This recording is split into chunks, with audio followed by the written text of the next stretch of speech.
but you're gonna unplug this black one from behind it, and then you're gonna take the matching connector on our harness. The gray one does not get hooked up, so we're actually gonna zip tie this up out of the way and secure it so it doesn't flop around and make noise. So go ahead and plug in the factory connector into the mating end of our harness, and then take the factory style and plug it back into the back of your ignition switch. So next we're going to move down to the OBD2 connector. There's a tab on each side of it. You can use a small flathead screwdriver like I got. Just push the tab in and you can push up on the connector from the back side and it will pop right up like so. So then we're going to take our harness, which has the matching one to the factory connector. So you're just going to go ahead and plug it in here like so. It'll click into place and secure. That leaves you with two adapters here. This is basically like a built-in Y adapter. So in this guy's case, for example, he had this module plugged in to the OBD2 connector, and I'm not really sure what this is. It's an AT&T unit, so it could be I think it's a mobile Wi-Fi. Yep, mobile Wi-Fi unit. So in this case, he can plug one of these down in here to the factory location like so, and then plug the Wi-Fi or GPS unit or whatever it is that you guys have, a programmer, power steps, whatever, into this right here, and then zip tie it up under the dash, and now you still have a usable OBD2 port at the bottom.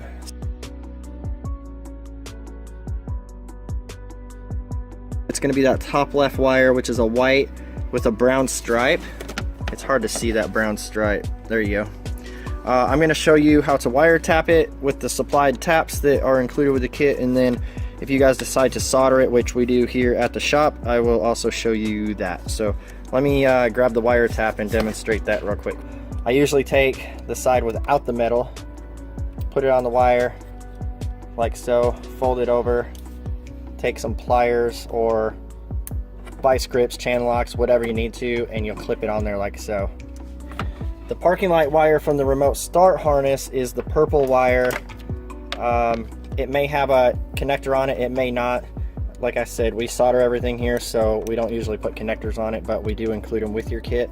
So the easiest way to do this, strip the wire back with some strippers. You're going to twist the wire like so, and then you're going to fold it in half, and then take the supplied tap, put it on here, and crimp it down, and that will ensure a good connection. So now obviously you'll route it back behind the dash, but just for demonstration purposes, you basically have a tab right there, and then you just insert it, and now we got a good connection.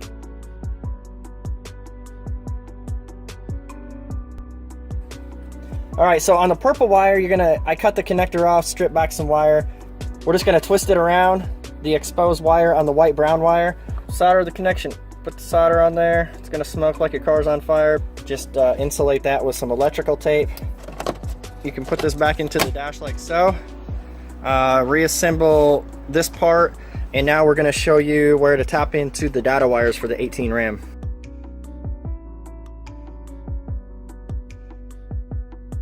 So we're back over here behind the ignition switch, and we're going to tap in the two data wires that we need to tap into for programming and remote start operation.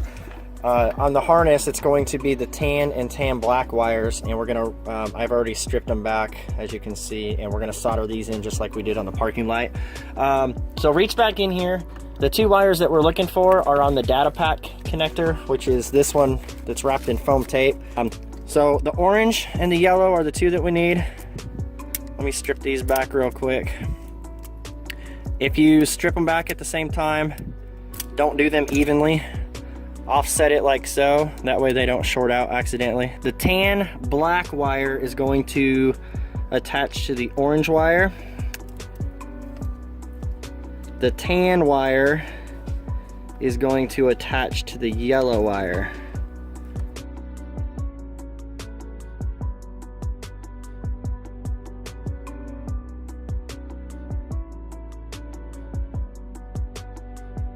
So once you get to the programming step, you got 3 connectors here. You got a red one, a blue one, a black one. The black one has 1 wire in it, and that ties into the disable switch here. So this will prevent your remote start from working. If you want to, just flip the switch, it'll disable it, put it back, and you're good to go. I usually save this one for last after programming and everything's done because it makes no difference on the front side. All right, so plug the red connector in first, and then you're gonna hold the button on the module here and insert the blue connector like so. The light on the module will turn orange. Let go of the button, it'll turn red. All right, so key in, turn it forward. The green light's blinking. Take the key out, put the key back in and turn it forward. The light flashes orange. And this is the point where you will unplug the module and send it back to us for the stage 2 programming. So just go ahead and unplug the connectors. Send this back to us with a provided envelope that's in the kit.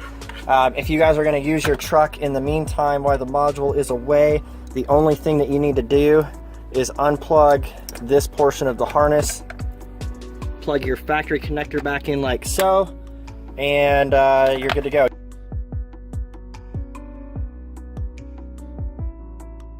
All right, so I just got it back from stage 2 programming. What you're going to do is plug in the red connector first, plug the blue connector in second. Do not hold the button, we're just plugging the connector straight in. So plug the blue one in, you'll see this light turn green and it's probably going to blink orange real quick. And then you're good to go. The black one, I usually, like I said, this is very last, so now I'm going to test out the remote start before I tidy up all the wires.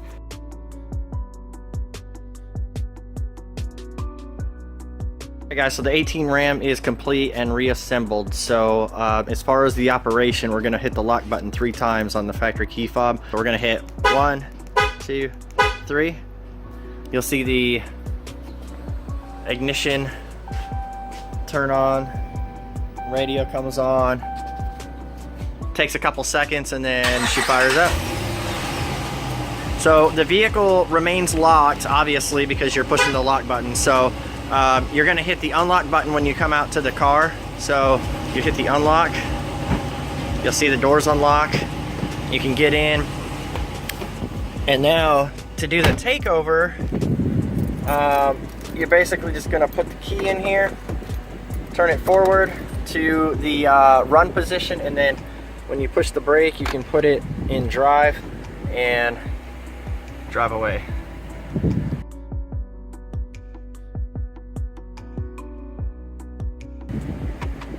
Put it in reverse.